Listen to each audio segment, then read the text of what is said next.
পা নেই, মরণ ব্যাধিতে আক্রান্ত মজনু মিয়া। তবুও কোনো বাধা থামিয়ে রাখতে পারেনি তাকে। পেট তো আর বাধা মানে না। তাই তো পাহীন হয়েও পরিবারের চিন্তায় কঠোর পরিশ্রম করে তাদের খাবারের যোগান দিচ্ছেন তিনি। পিরোজপুরের নেছারাবাদ উপজেলার কৌড়িখাড়া এলাকার বাসিন্দা মজনু মিয়া দুর্ঘটনায় পায়ে গুরুতর আঘাত পেয়ে চিকিৎসার অভাবে কোমর পর্যন্ত কেটে ফেলতে হয়েছে পা। কিন্তু তাতেও থেমে থাকেননি তিনি।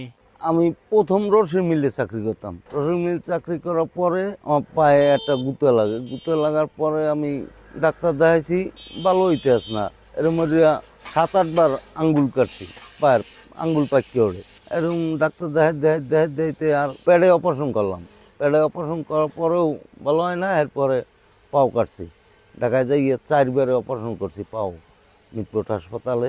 তারপর পাও কাটার পরে আমি কি করব, এখন এইটা আমার মাথা ভিতরে আর আমি খালি আল্লাহর কাছে এটাই বলছি, আল্লাহ যতই কষ্ট হোক আমার মানুষের কাছে হাত পাতন না লাগে। চিকিৎসার খরচ চালাতে গিয়ে নিঃস্ব হয়ে পড়েছিল পরিবারটি। ঘরেও খাবার ছিল না। তাই তো 2 হাতের ওপর ভর করে নেমে পড়ে জীবন যুদ্ধে।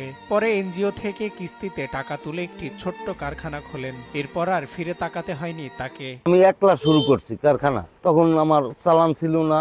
একটা এনজিও করে টাকা উঠাইয়া কারখানা চালু করছি। করার পরে সময় আমার সার্কুলার মেশিন ছিল না, একটা মেশিন ছিল। আমার বাড়ি গেলে হাতে বোটাই দিত, আমি বানাইতাম। ওই হার রাত বইয়াও বানাইয়া 8-12 দিন বিক্রি করতাম। এরকম হাতে হাতে কারখানা। এরপর আরেকখান মেশিন আমি বানাইছি। অনেক কষ্ট ক্লাব করে নিজে ওই গাছ বাকি বেচিয়ে কিনিয়া খুব কষ্ট ক্লাব করে ব্যবসা প্রতিষ্ঠান চালাই রাখছি। রাখার পরে মেশিন টেশিন বানাইয়া নিজের চেষ্টায় সবকিছু করছে। মজনু মিয়ার কারখানা থেকে তৈরি হয় ক্রিকেট স্টাম্প, ব্যাটের হাতল, খিলদা, কোদালের হাতল ইত্যাদি। আর এগুলোর চাহিদা থাকায় ছড়িয়ে পড়েছে ঢাকা সহ বেশ কয়েকটি জেলাতেও। যে আমরা ক্রিকেট স্টাম্প, কোদালের আছারি, দায়ের আছারি, কাছির আছারি, কাঠের যাবতীয় জিনিস যে কোনো অর্ডার পাইলে আমরা বানাই দিতে পারি। বর্তমানে মজনু মিয়ার কারখানায় কর্মসংস্থানের ব্যবস্থা হয়েছে 5 জনের। আর স্থানীয়ভাবে বানানো একটি যান্ত্রিক হুইল চেয়ারে চড়ে নিজের কাজের পাশাপাশি সকলের কাজের পর্যবেক্ষণ করেন তিনি। মজনু হচ্ছে এমন একজন সুবর্ণ নাগরিক, প্রতিবন্ধী হওয়া সত্ত্বেও তার ভাগ্য উন্নয়ন করে শুধু নিজের ভাগ্য উন্নয়ন করেনি, যে আরো 10-20 জন মানুষের ভাগ্য উন্নয়নের কাজ করে যাচ্ছে। সে আমাদের সমাজসেবা থেকে প্রাথমিক পর্যায়ে ক্ষুদ্র ঋণ নিয়ে তার ভাগ্য ক্রমে উন্নয়ন করতে করতে এখন এমন একটা পর্যায়ে গিয়েছে যে সে এখন 20 জন মানুষের কর্মসংস্থানের ব্যবস্থা করতে পেরেছে।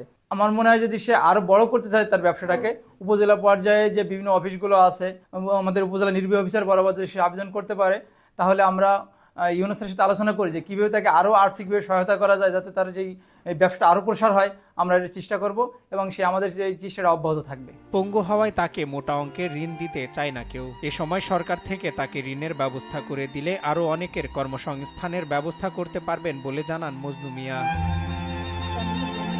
সজল বিশ্বাস, নিউজ ডেস্ক, দেশ টিভি।